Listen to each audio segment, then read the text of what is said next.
Hello, everyone. Coach Tiffany here. Today I'm going to talk about why making blanket statements about what is good for you or what you should eat is harmful and is part of the problem with diet culture. So this month we've been talking all about rejecting the diet culture and diet mentality. And next month, so that's the first principle of intuitive eating. Next month, we're actually going to be talking about the second principle, which is to honor your hunger. And I love this principle for February because it's all about, honoring the signals that your body's giving you. And to me, that is an act of love and an act of respect for your body. We're often told to, avoid our hunger, right? To try to suppress it or diminish it or ignore it or push it off until later. So we get totally disconnected from those signals, and that creates this body distrust, right? That our body can't trust that we're going to feed it. So it's all about giving ourselves unconditional permission to eat and to honor our hunger signals. That's what we're going to be talking about next month. But this month, since we're still in January, we are talking about rejecting diet mentality. And in fact, just today I was seeing, Shelby's on, hi. Just today I was seeing how on my Deserving Women group, in this group today, I was seeing how people were posting about how harmful it is to be given this message that there's something wrong with our bodies, that we need to change our bodies. And I believe that in fact, there's nothing wrong with our bodies. Our bodies are wise. And that the challenge that we have, or the reason so many of us are struggling, is that we are disconnected and out of tune with the signals that our bodies are giving us. So next month, we'll be talking about hunger signals, honoring the hunger signals. But for now, again, we're talking about diet culture and why it's disruptive and why it's harmful. So one of the ways that diet culture is harmful in general is that, again, it disrupts those messages that our bodies are giving us. And it tells us to follow these kind of arbitrary rules about food, about our bodies, about our hunger. And it doesn't allow for getting connected to who you are and really listening to your body. So one of the ways that I see this perpetuated all the time is by people in the health and wellness industry and by people who are kind of perpetuating diet culture, who are, maybe they are a health coach, or maybe they are even a doctor, right? Or a nutritionist, something like this, giving the idea that there are shoulds around food and making blanket statements about what is good for you and what isn't good for you and what you should and shouldn't eat. So I recently got this book, and I haven't read it yet, so it's possible that it's amazing, but I got this book called The Food Therapist, and it's bright pink, and actually, I flipped through it before I bought it, and it seemed like it was really going to be in alignment with my belief system, so I was excited about it. And so I was reading, the first little bit, and it was very much talking about listen to your body and, not having these arbitrary kind of shoulds or shouldn'ts. And then I flipped to the middle of the book, and there's a diet plan in there. I was so disappointed because, again, it's this arbitrary guide to what you should and shouldn't eat instead of listening to your body. So it's giving that conflicting message. Someone recently reached out to me and said that she really enjoyed the book. So I'm going to crack it open, give it another shot. But, I probably won't be recommending it just because it does have a meal plan in there. The problem with this is that everyone's nutritional needs are different. And so, you have to account for people's genetics. Some people make enzymes that other people don't make. If you don't make certain enzymes, you can't break down certain foods, supplements, certain types of medications, for example. So everyone's genes are different. Also, everyone's, size, stature, body composition, all different, right? And the way that we take in food, digest it, the types of foods we need are totally different. So, this is one of the reasons I don't really speak about being a vegetarian, because I'm not a vegetarian. For me, I feel better when I rely on having animal protein in my diet. However, I do believe that some people feel better as vegetarians. So I'm not going to make a blanket statement about that. I'm going to encourage people to really listen to their bodies, right?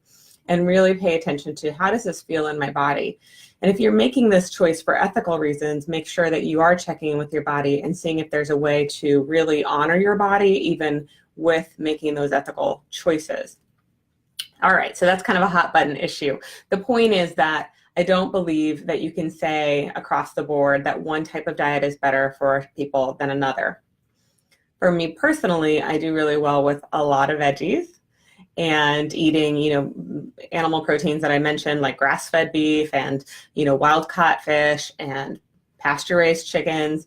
I don't do well with more processed foods. So in general, most people are going to do better without as much processed foods, more, foods that they've made from home or are prepared in a kind of whole food way. But that doesn't mean that there's not room in our diet for things like potato chips and ice cream, right? So we also need to be satisfied and have fun. So today I just want to speak about the harm of making blanket statements about shoulds and shouldn'ts around food and what is good for you or not, especially by someone who doesn't know you or your body or your unique situation. So someone who is pregnant has vastly different needs than someone who, say, is having surgery later today or who had surgery last week, right? Someone who's 20 years old and is a rugby player is going to have a lot of different nutritional needs than someone who's 65 and likes to sew, right? So we really have to let go of all of those shoulds and shouldn'ts. I'm going to give you a few more examples of a way that this might be harmful. So avocado is all the rage, right? And I love avocado. And I do actually encourage people to try eating avocado more because it's got a ton of healthy fat in it. And it's really satisfying if you enjoy avocado. I use avocado oil to cook. However, if you have a problem with histamine and you have a histamine intolerance, avocado actually can increase your production of histamine in your body. Who knew, right? So even something as beautiful and magical as avocados are not right for every person. For example, another example is like raw food diet, right? If you have a bacterial overgrowth in your gut and you just put a bunch of raw veggies in there, you're probably going to have a lot of GI discomfort and a lot of GI distress.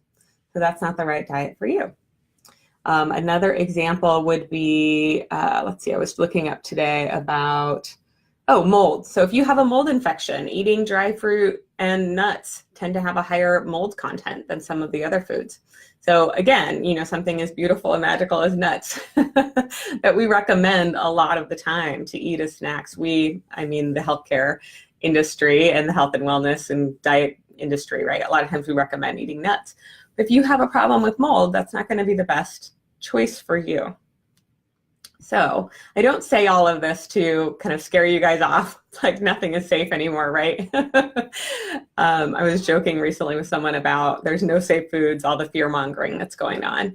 And she was saying, well, water is about the only thing. And it was like, well, actually, is it in a plastic bottle? Is it alkaline? Right? Even water has gotten to be confusing. So what I'm suggesting today is cut out all the noise, really start to listen to your body, let go of judgments around it, and instead notice, how does this food feel in my body? How does it taste? Do I enjoy it? Is it satisfying? How do I feel after I eat this food? Does this feel good to me, right? Or do I feel kind of gross? The next day, how do I feel? I'm feeling good. Or in general, I'm not feeling good. Maybe there is something going on with food in your life that, isn't optimal. We don't necessarily always need to be working on being healthy, but if you're feeling like you're not feeling good, then I recommend working with a doctor, or a coach, a dietitian, someone who can help you get down to the bottom of the underlying causes of not feeling well. And don't necessarily assume that it's something that you're eating, but be curious about it. Look at, how do these things make me feel? One of the other things I wanted to talk about and suggest is this idea that, we need to cut out all of these things to feel well, right? So no processed food or to have this rigid restriction or control around it. If you are wanting to eat intuitively and you're wanting to increase your vitality, your energy, you're wanting to feel better, one of the things I do recommend is try kind of crowding out the things that maybe you're eating a lot of that don't make you feel as well, or things that you, maybe you're relying a lot more on fast food or processed foods because of convenience, right? So try investing the time and the energy and the money into getting really quality food into your body to kind of crowd out the stuff that isn't making you feel amazing, if you know that there's something that's kind of causing an issue. So yesterday, for example, I was talking with a new client about, the things that she is kind of struggling with eating that she feels doesn't make her feel well. So intuitive eating doesn't mean we disregard our body and we just eat things that are satisfying all the time, regardless of our body. It means that we eat things that are satisfying, that we enjoy, we have fun. When it's worth it, we eat things even if we know sometimes that they might not make us feel great. But we also eat things that do make us feel well, right? And we make an effort to add those in versus restrict and take everything out.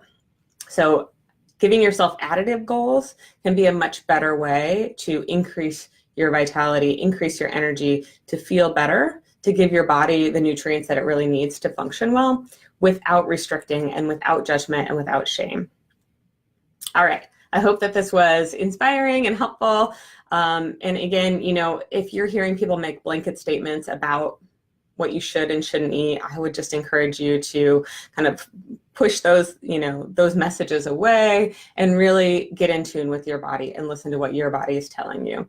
That will really help calm down some of that noise that we are constantly barraged with, and realize if they're making a blanket statement, it's not necessarily right for you. It's not likely to be the best for you and your body, because you are a unique individual who has unique nutritional needs, and your nutritional needs change day to day. So there's no perfect diet. All right. I hope you have a wonderful afternoon. It's good to see you guys. And if you have any thoughts about this or any experience with this, I'd love to hear in the comments. One more example I thought of is that I had a friend who did one of the bars and shakes programs, right? And she just immediately started getting bloated and feeling yucky. It was really not a good thing. And she listened to her intuition and stopped the program. And it turns out that she had a soy intolerance, and there was a lot of soy in those products. And so, again, it's really important not to just take arbitrary advice or listen to people saying, shoulds and shouldn'ts, and this is the perfect plan. Because again, there's no perfect plan. There's only listening to your body and eating in a way that supports your body and your enjoyment of food as well. That's an important piece. All right. Have a wonderful day. I hope it's sunny here. Can you see there's sunshine streaming in? So I'm going to get out there and get a little exercise before I lose the sun.